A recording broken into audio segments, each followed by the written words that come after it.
Des décennies de pouvoir, un nom, une famille et désormais une nouvelle constitution. Nous sommes au Togo. Le pouvoir change de forme, mais pas de main.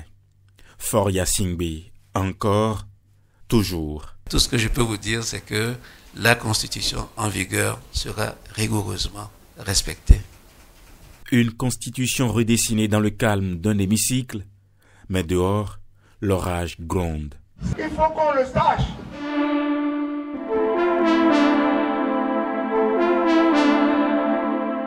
Un passage au régime parlementaire.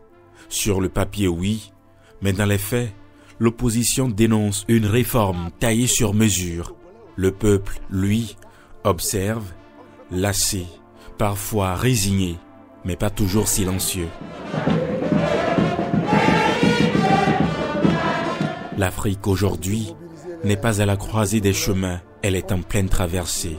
Une traversée d'incertitude, de tension et d'espoir.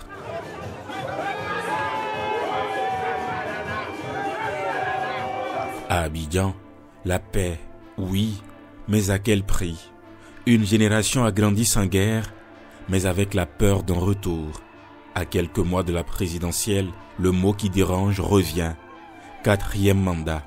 Ouattara hésite, la rue aussi. On est fatigué, on est étouffé, on veut ta paix, nos pays de paix là, on veut ta paix. Plusieurs figures de l'opposition écartées, parfois invalidées. L'espace politique se rétrécit, la démocratie se joue à huis clos. Alassane Ouattara, toujours en embuscade. Candidat ou faiseur de roi, mais dans les quartiers populaires, la rumeur enfle. On veut voter, mais pour qui? Ici, la peur n'a pas disparu. Alassane Ouattara garde le silence, mais son ombre plane.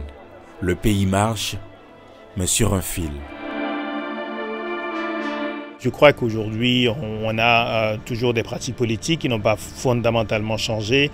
Et en Côte d'Ivoire, depuis en fait, le décès de Houphouët-Boigny, il n'y a jamais eu de vrai moment où les Ivoiriens se sont assis pour réfléchir sur leurs institutions et sur le type de rapport qu'ils voulaient instaurer entre les populations et les gouvernants. La Côte d'Ivoire a traversé une certaine période difficile dont je peux parler personnellement dans une autre vie. Mais je crois qu'il faut faire confiance au peuple ivoirien pour tirer les leçons du passé et bien sûr s'adosser justement à ce miracle économique qu'ils ont pu réaliser ces derniers temps.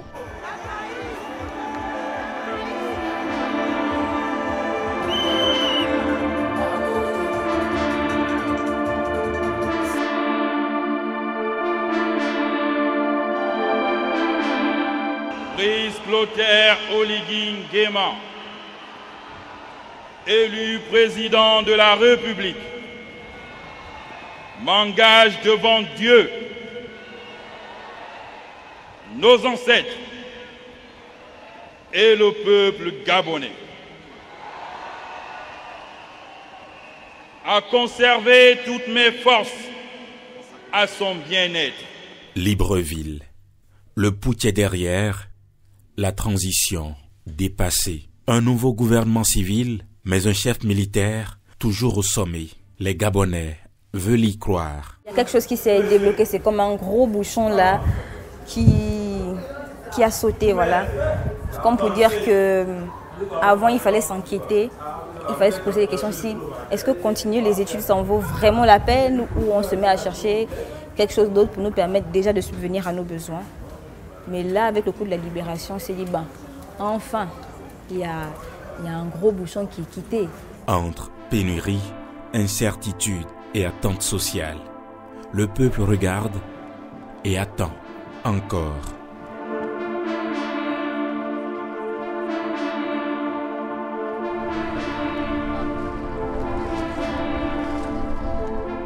À Dakar, mars 2024 a tout changé.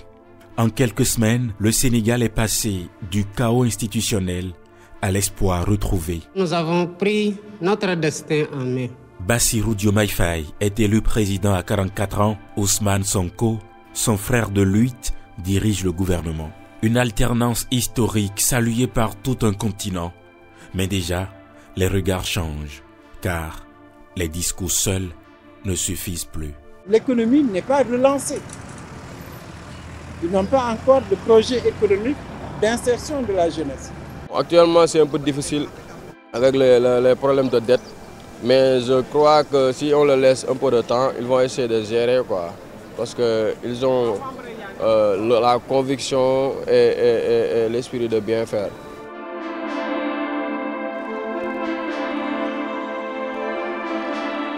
Et puis, il y a le bloc Mali, Burkina, Niger, l'alliance des États du Sahel. 3 pays, une ligne, rupture. Rupture avec la France et avec beaucoup d'autres aussi.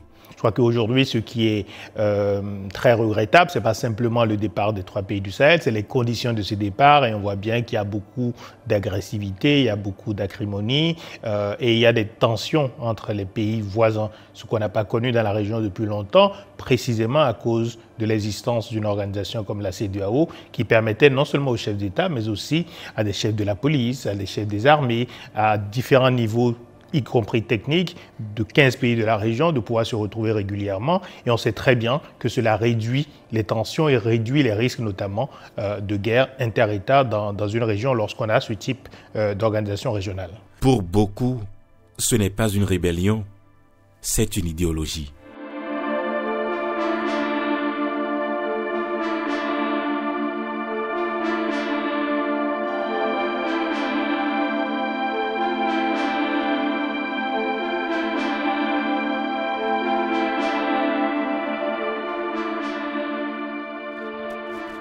En RDC, c'est visible. Une guerre oubliée, mais constante. Des millions de déplacés, des groupes armés par centaines. Le chaos ronge le Kivu. Ici, le pouvoir politique ne suffit pas. Il est urgent d'éteindre les flammes. Il y a une grande part dans le passé du pays qui explique la situation actuelle. Il ne faut pas l'oublier, quasiment depuis l'indépendance de ce pays, il y a quasiment eu de manière continue une présence d'opérations de maintien de la paix. C'est dire que la paix et la sécurité ont toujours été compromises en RDC. D'une part, la difficulté de construire des institutions politiques qui fassent sens pour les populations, et de l'autre côté, bien sûr, l'immensité aussi des ressources naturelles de ce pays qui font que il est objet à la fois de convoitises intérieures et de convoitises extérieures, et que les rapports de force sont extrêmement déséquilibrés entre les populations de la RDC, leurs propres gouvernants civils et militaires qui en fait bénéficient aussi beaucoup des trafics de ressources naturelles, et bien sûr les acteurs extérieurs, les grandes compagnies internationales qui ont besoin de ces ressources, notamment aujourd'hui qui sont stratégiques pour la transition énergétique, ou le cobalt et beaucoup d'autres ressources dont la RDC est souvent le premier producteur, ou en tout cas celui qui a plutôt les gisements les plus importants au monde.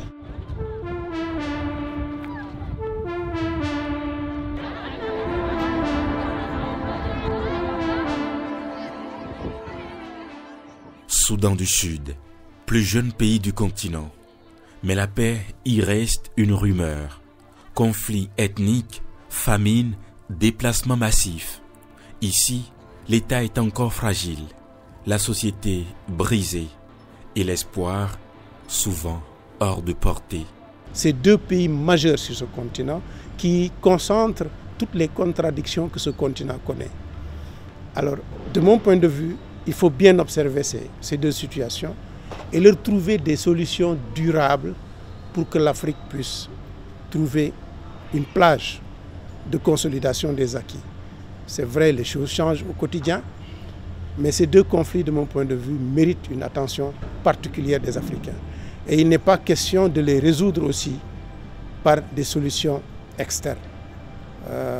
Les Africains doivent se mobiliser autour de leur propre génie de résolution des conflits, parce que l'inclusion, en fait, c'est pas mal, parce que tout le monde a intérêt à ce que les choses se stabilisent en RDC.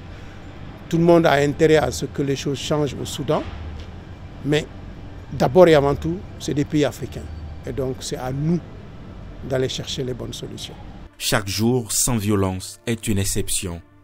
Ici, l'avenir est un luxe et chaque jour de survie, une victoire. En Afrique du Nord, la tension est d'un autre genre. Libye, fragmentée. Tunisie, sous tension.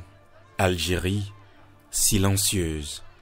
Et avec la France, le dialogue est devenu duel. Visa, mémoire, influence, la fracture est culturelle et politique.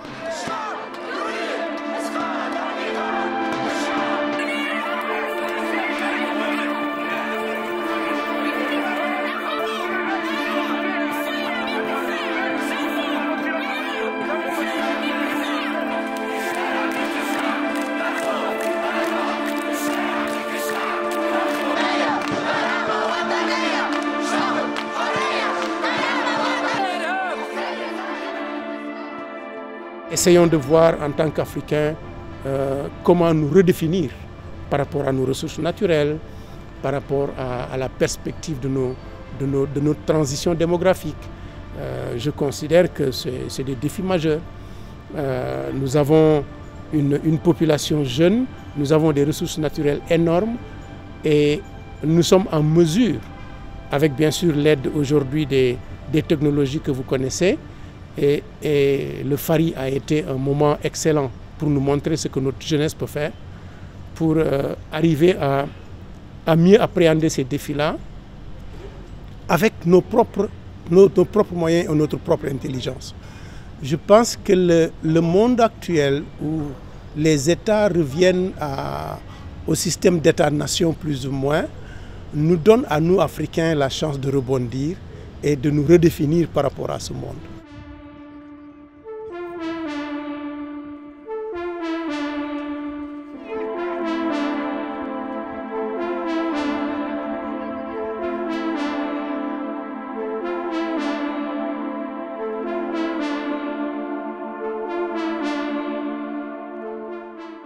L'Afrique aujourd'hui, entre tension et renouveau, cherche moins à plaire qu'à s'affirmer. Le futur ne s'attend plus, il se réclame.